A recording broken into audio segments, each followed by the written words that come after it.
So hello guys, welcome to EduTap and guys welcome to another important lecture of the PIB series. So guys, in today's lecture I will be discussing with you the most important PIB schemes that we have seen in the news from 1st of August to 5th of August. And when I talk about schemes guys, we know that schemes play a very important role in your examination. And the most important thing when you look at the PIBs, because there are a lot of schemes that are being seen in PIB. So in today's lecture, we have tried to find out some very important schemes that are relevant for your examinations, that is related to your syllabus of social sectors education.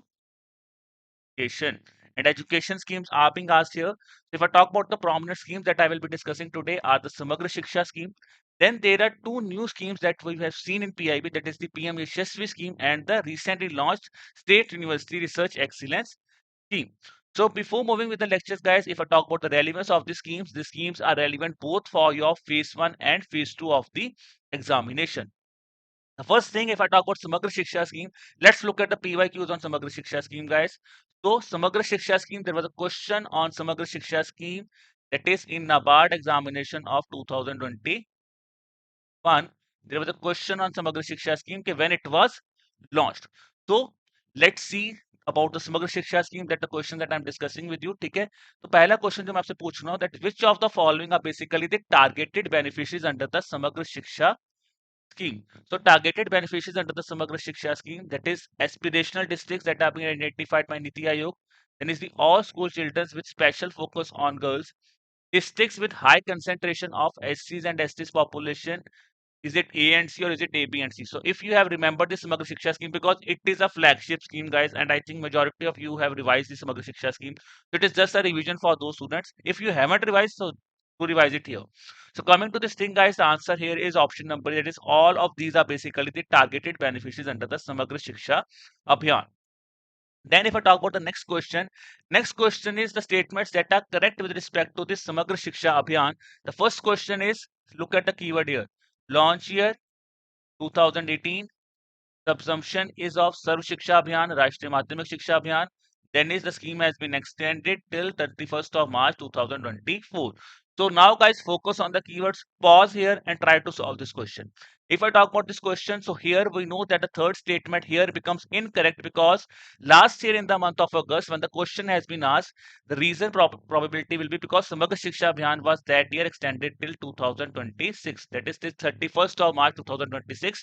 The scheme was extended. Now coming to the Samagra Shiksha Abhiyaan, guys, it is a scheme that was launched in year 2018 and now it has been continued till 31st of March 2026.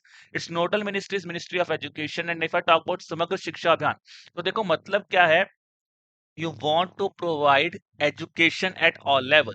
Okay, so for that what the government is basically working is, there should be provision of quality education so that learning outcomes could be enhanced.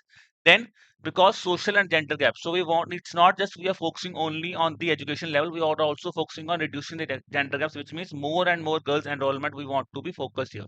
So bringing the social and gender gaps in the school education, ensuring equity and inclusion, minimum standards, so that school provisions, minimum standards will be set up there, and vocationalization of training will be, vocationalization of education will be there. So we have seen that specific thing in our NEP lecture also, ठीक है, when we have discussed about that thing, वहां पे भी main focus कहाँ पे था, vocationalization, ठीक है, कि आप चाहते हो कि बच्चा जो है not only academic, he should be also be trained on the vocationalization of education also.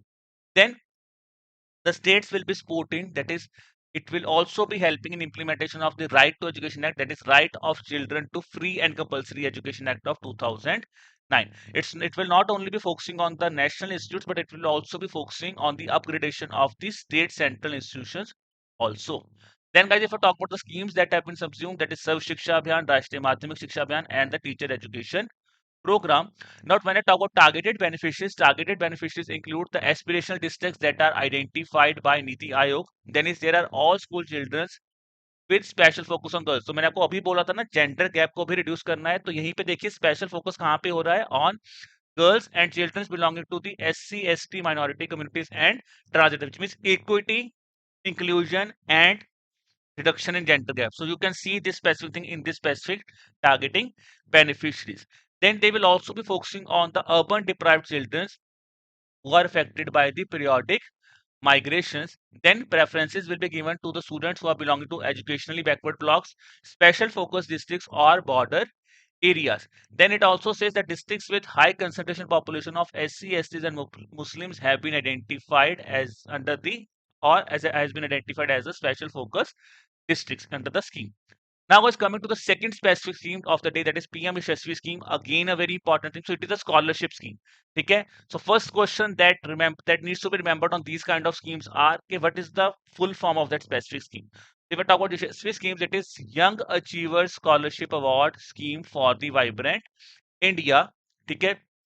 The question I am asking is who is implementing this specific scheme. देखो जब इस तरह के स्कीम्स आते हैं तो बेसिक चीज हमें पता होनी चाहिए कि स्कीम इंप्लीमेंट कौन कर रहा है before moving to the any specific thing.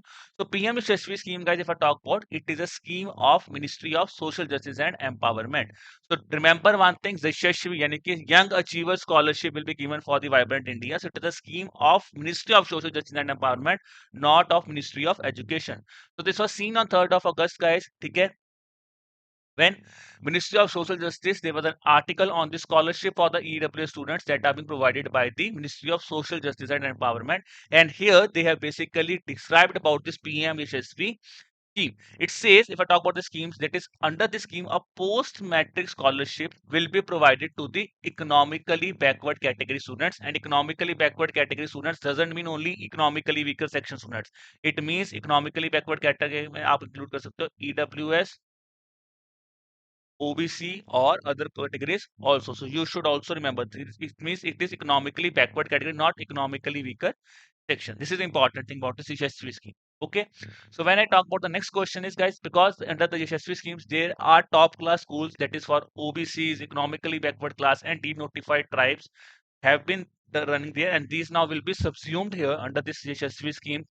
The purpose is so that quality education could be provided to the economically backward category students. So that's why the scholarship, the purpose of the scholarship is so that quality education could be provided. Now, if it is a scholarship scheme, it always gives you, when you look at the scholarship, some grants will be there. तो देखो पहला point ध्यान से समझना है हमने, the point it has been mentioned is the grants that are provided for tuition fee, ठीक है जी, which are required by the schools. So the keywords are grants for tuition fee which are required by schools are subject to a ceiling of dash per annum per student of class 9th and 10th. Then is per annum per student of class 11th and 12th. So these are the keywords here, that is per annum per student. What will be the grant for tuition fee? And here guys, the answer is, that is option number B. It is 75,000 per annum per student for class 9th and 10th, and 1,25,000 per annum per student for class 11th and 12th. That is the grants will be provided which are required by the school. This is important, which are required by the schools here. So now guys, when I talk about the thing here, when the PIB was explaining about the specific schemes, it has been clearly defined that the grants under the schemes will be provided for tuition free and other things that will be required by the schools. These are subject to a ceiling of rupees 75,000 per annum per student for class 9th and 10th, and 1,25,000 per annum for class 11th and 12th. So here one thing is important is that needs to be remembered here are, for that specific thing, for a scholarship, there will be a computer-based test which will be named as Yashasvi Entrance Test that will be conducted by NTA, that is National Testing Agency. Now, very important thing is under the specific themes, it is not that each and everything will be here. So the state-wise, there will be some state-wise slots that have been allocated, and the targeted beneficiaries are kept for total 15,000 targeted beneficiaries are being targeted for the year 2022-23. The next question is, guys, now the students who will be securing, we have discussed about the school specific things. Now the students who will be securing admission in the notified institutions. Okay, and the notified institutions, they will be awarded scholarship. So to meet the requirement of full tuition fee and non-refundable charges up to a ceiling of rupees dash per annum. Okay, that is for the tuition fee and non-refundable charges, and there will be living expenses that will be given up to rupees 3,000 per month per student. ठीक है, तो दोनों में difference है, वहां पे है कि स्कूल्स के लिए ट्यूशन फी के लिए कितनी ग्रांट दी जाएगी, यहाँ पे है to meet the requirement full tuition fee and non refundable charges will be paid up to a ceiling of, that is rupees 2 lakh per annum. So now here, the very important thing that needs to be remembered is it says yes, the scheme will be operated in all institutions, but this is one very important line, that is their institution should be notified by Ministry of Social Justice and Empowerment for every financial year. This is a very important point to remember guys, because most of you might get confused here कि sir सारे institutions हैं जी, सारे institutions जो कि Ministry of Social Justice and Empowerment जिनको, that is they are basically notifying them. Along with that, the other national important institutes like IIMs, IITs, NIITs, that is Indian Institute of Management, Indian Institute of Technologies, ठीक है, या फिर Institute of Hotel Management, all these things are also, all these institutions are also eligible, which will be included under the scheme. Now here, the things that will be provided by the government, it says that is the scholarship will be awarded so that requirement could be given for full tuition fee and non-refundable charges. That is the question I have asked you is it is a ceiling of rupees 2 lakh per annum. This is important to remember. Grant हमने पढ़ी थी 75,000 per annum per student, but here nothing of that sort has been there. Only thing they are asking is full tuition fee 2 lakh per annum, but the other charges are, that is remember to remember is 3,000 per annum per student. Books and stationaries are 5,000 per annum per student, and along with that there will be an assistance of rupees 45,000 that will be given so that a student can purchase a latest computer or laptop. Then a data set that has been shared are, that is around 259 institutions were being shortlisted for the scholarship that is to be provided this year.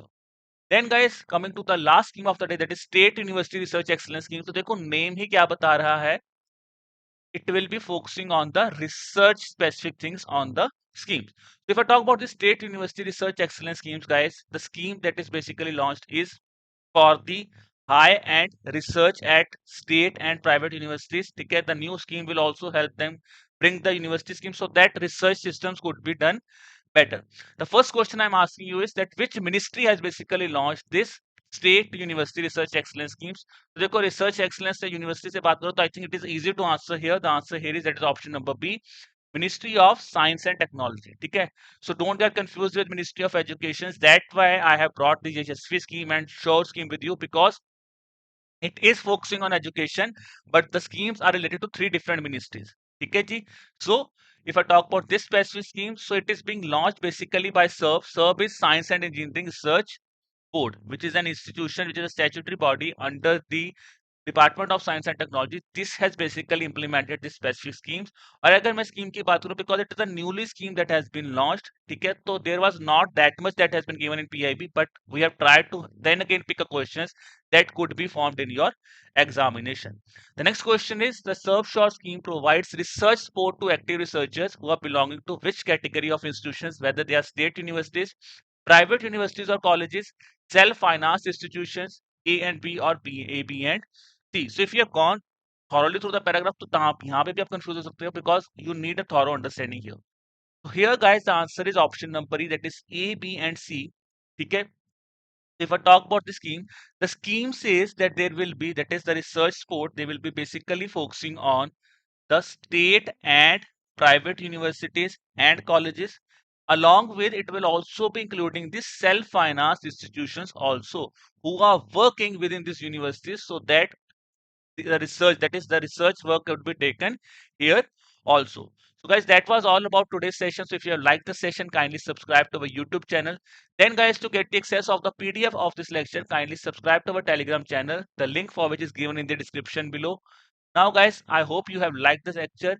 If you still have any kind of doubt, you could drop us an email at hello@edutap.co.in. You could even place us a call at this number, that is 81462 I hope guys you have liked that specific lecture. So if still you have any kind of topic you want me to discuss in the next video, you can comment that specific thing in the comment box also. We will be bringing that specific video in the upcoming lectures also. So again guys, wishing you all the best for your examinations. Keep working hard, keep preparing. Bye bye.